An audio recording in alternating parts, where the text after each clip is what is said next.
Satan ne peut rien faire sans permission.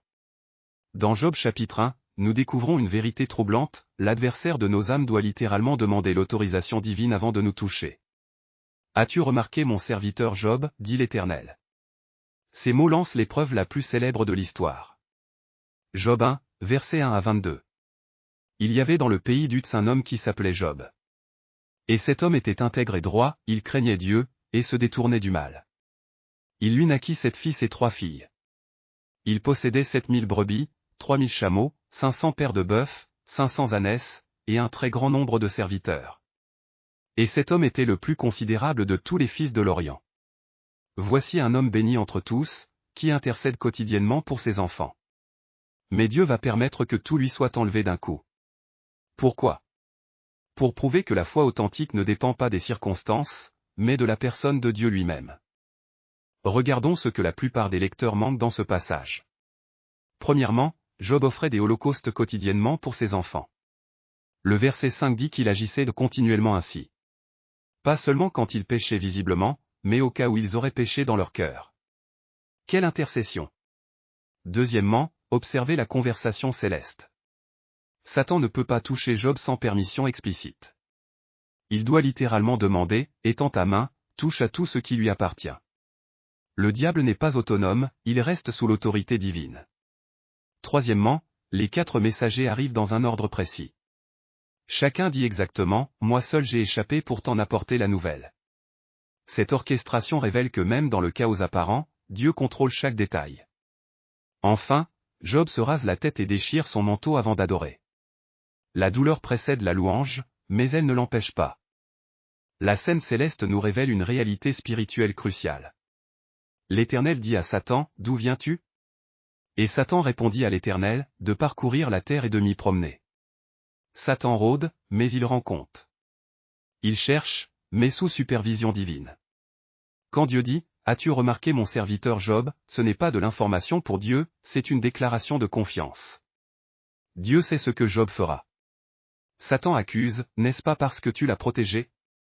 Mais Dieu va prouver que la foi authentique ne dépend pas de la protection des circonstances, mais de la relation avec lui. L'œil de protection sera temporairement levé, non pour détruire Job, mais pour révéler la profondeur de sa foi. Ce chapitre révèle des changements théologiques majeurs.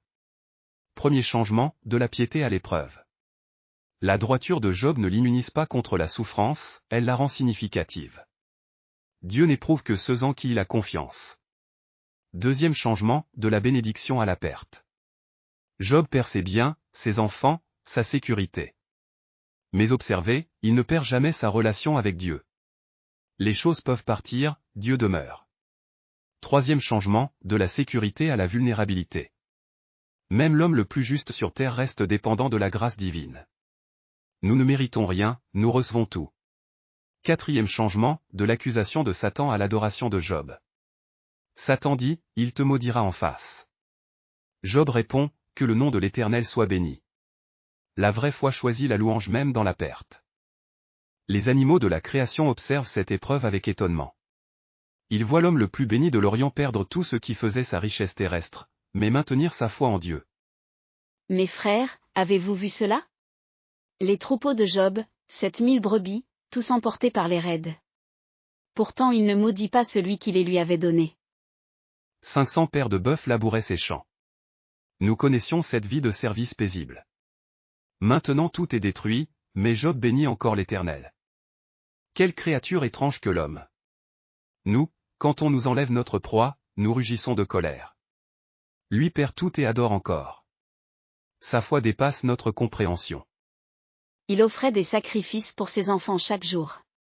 Maintenant ses enfants sont partis, mais sa dévotion demeure. Quel mystère que cette fidélité humaine! La création gémit à cause du péché, mais parfois elle contemple des humains qui transcendent leurs circonstances. Job nous montre ce que signifie vraiment porter l'image de Dieu. Comment ce passage s'applique-t-il à nos vies aujourd'hui? Premièrement, intercédez quotidiennement pour vos proches. Job priait continuellement pour ses enfants. Nos prières persistent même quand nous ne voyons pas de péché manifeste. Deuxièmement, reconnaissez que toutes vos bénédictions viennent de Dieu seul. Votre travail, votre famille, votre santé, tout est grâce, rien n'est dû. Troisièmement, préparez-vous à maintenir l'adoration même dans la perte. Job dit, l'Éternel a donné, et l'Éternel a ôté. Il reconnaît la souveraineté divine sur toute chose. Quatrièmement, faites confiance que Satan reste sous l'autorité divine. Il ne peut rien faire sans permission. Vos épreuves ont une limite fixée par Dieu. Enfin, rappelez-vous, Dieu n'éprouve que ceux en qui il a confiance. Si vous traversez des difficultés, c'est peut-être parce que Dieu veut révéler la profondeur de votre foi. Prions ensemble. Seigneur Jésus, nous reconnaissons que tu es souverain sur toutes nos circonstances. Comme Job, aide-nous à t'adorer non pas seulement dans la bénédiction, mais aussi dans l'épreuve. Donne-nous la grâce d'intercéder fidèlement pour nos proches. Que notre foi ne dépende pas de ce que tu nous donnes, mais de qui tu es. Que ton nom soit béni, dans la joie comme dans la douleur. Au nom de Jésus, Amen. La semaine prochaine, nous découvrirons comment Job répond aux accusations de ses amis. Restez fidèles dans la prière et l'étude de sa parole. Abonnez-vous pour plus de contenu d'études bibliques.